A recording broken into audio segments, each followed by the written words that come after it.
Tak hanya aneka kue yang menghiasi meja ketika hari raya, aneka kacang goreng pun tak mau ketinggalan. Gurih dan renyahnya tak terpisahkan dari kenikmatan lidah masyarakat Indonesia.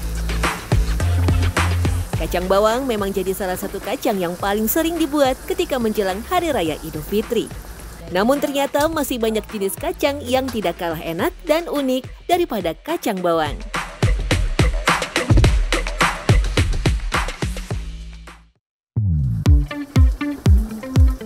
Meski tetap dicari orang, sebenarnya tak banyak yang mengolah kacang tanah goreng seperti halnya kue kering saat Lebaran.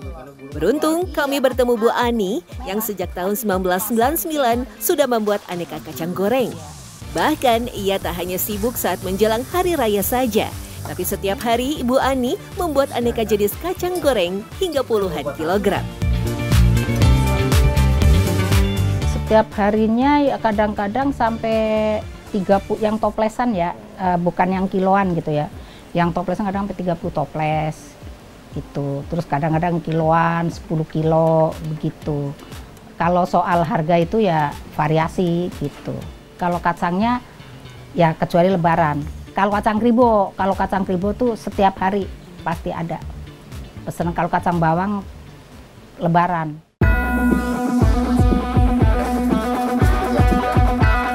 Jenis kacang bawanglah yang sering dibuat Bu Ani. Kacang tanah yang sudah dikupas kulitnya harus dibuang dulu kulit arinya yang berwarna coklat. Tujuannya agar kacangnya mudah diolah dan bumbu lebih mudah meresap ke dalam kacangnya. Nah, kok ini harus direndam pakai air panas segala, Bu? Emang buat apa sih kacangnya? Supaya kacangnya empuk, rasanya lebih enak, dimakannya tuh lebih keres gitu. Kalau yang katanya tadi ada pori-porinya itu biar hilang atau gimana, Bu? Iya, biar di samping dia menghilangkan pori-pori, menghilangkan kotoran juga gitu. Perendaman tak boleh lebih dari 5 menit karena kalau direndam terlalu lama, kadar air dalam kacangnya menjadi lebih tinggi sehingga ketika digoreng kacangnya melempem atau tidak renyah. Lezatnya kacang bawang produksi Bu Ani ternyata dari bumbu yang sederhana saja. Hanya bawang putih, bawang goreng, dan garam secukupnya.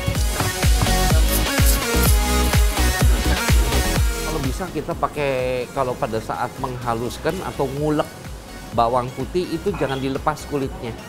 Langsung diulek karena kulitnya itu wangi sebetulnya. Nah itu kalau orang di Jawa Tengah, saya belajar dari orang Jawa Tengah, kulitnya bawang merah, bawang putih itu dia ambil biasanya untuk bikin kayak pindang buat telur, itu bikin wangi. Itu harus kalau bisa sama kulitnya. Pasti lebih enak dan kadar garamnya ditinggikan. Tak hanya dibalur bumbu, penambahan daun jeruk dan irisan bawang juga sangat penting untuk memberikan aroma yang khas pada kacang bawangnya. Daun jeruk juga membuat renyah kacang bawang saat dimakan. Tapi setelah diberi bumbu, kacang harus langsung digoreng agar garing di luar maupun dalam. Jika terlalu lama mengaduk bumbu, maka hanya bagian luar kacang saja yang renyah, sedang bagian dalam tidak. Saat digoreng, kacang bawang harus terendam semua atau dengan teknik deep frying seperti yang juga digunakan untuk menggoreng ayam kriuk, tempura, atau makanan bertepung lainnya. Tujuannya agar memberikan rasa renyah dan matangnya merata. Ada yang unik di sini, namanya kacang ngumpet. Kacang tanahnya dibungkus dengan adonan kerupuk bawang yang dipipihkan ke dalam mesin penggiling. Adonan kulit kacang ngumpet juga mirip adonan cheese stick, bedanya tidak ditambah keju. Selain itu ada tambahan bawang putih agar aromanya lebih wangi. Kalat kucing ngumpet ini dari tepung terigu, di mana kalau membuat kulit kacang ngumpet ini itu harus lurus, harus jangan kelipet. Jadi biar nggak kelipet, kita rentangin kayak gini nih. Kalau kelipet nanti kacang ngumpetnya bukan ngumpet lagi, tapi lari. Nah, bener kan, Bu? Ya udah kita lanjut lagi dah.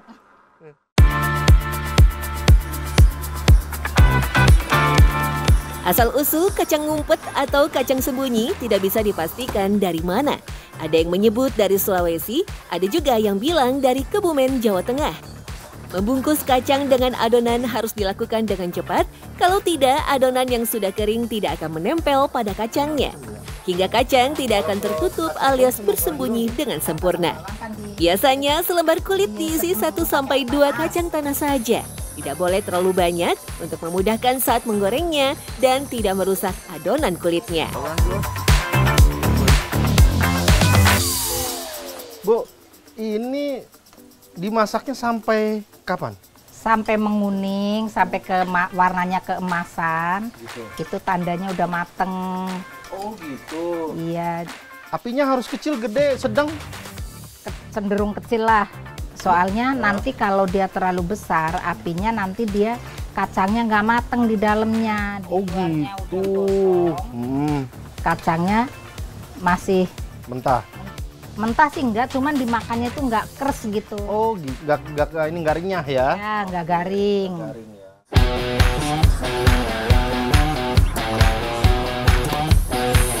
Awalnya, kacang ngumpet atau kacang sembunyi dibuat sebagai cara mengawetkan kacang tanah sekaligus memberikan variasi rasa. Lapisan tepung yang membungkus kacang tidak hanya menambah cita rasa, tapi juga melindungi kacang dari udara luar sehingga lebih awet untuk disimpan. Pengemasan juga, garam itu kan proses masaknya. Nah, tapi kalau proses pengemasan tuh beda lagi. Setelah matang, kita dikemas kalau bisa yang divakum, itu lebih tahan lagi. Yang divakum, karena vakum dalam nggak ada udara. Kalau di vakum ada udara, nah udara itu mengikat bakteri, terutama yang namanya Salmonella Staphylococcus itu, yang membuat nanti dia melempem keluar jamur, nah itu. Jadi paling nggak udara harus dikeluarkan semua. Bu Ani memang sudah mahir membuat aneka kacang tanah goreng. Yang paling baru, ia berinovasi membuat kacang kribo dengan bumbu yang sama, bawang putih dan irisan daun jeruk. Bedanya di adonannya yang memakai tepung ketan dan telur ayam untuk membuat bentuk kulitnya seolah seperti rambut kribo.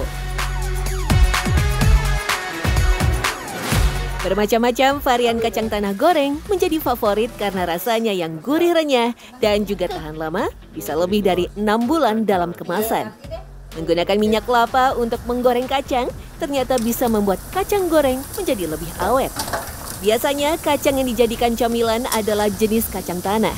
Namun ada pula yang menggunakan kacang mete ataupun jenis kacang polong.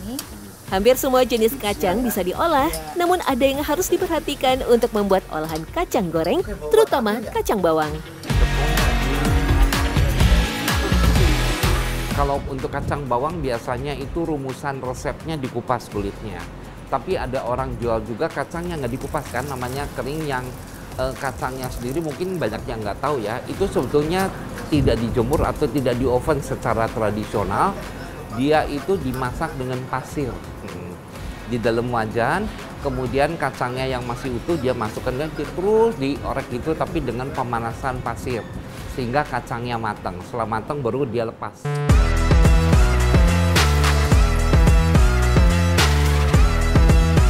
Jadi bagaimana? Mau pilih kacang bawang, kacang ngumpet atau kacang kribo nih untuk sajian di hari raya?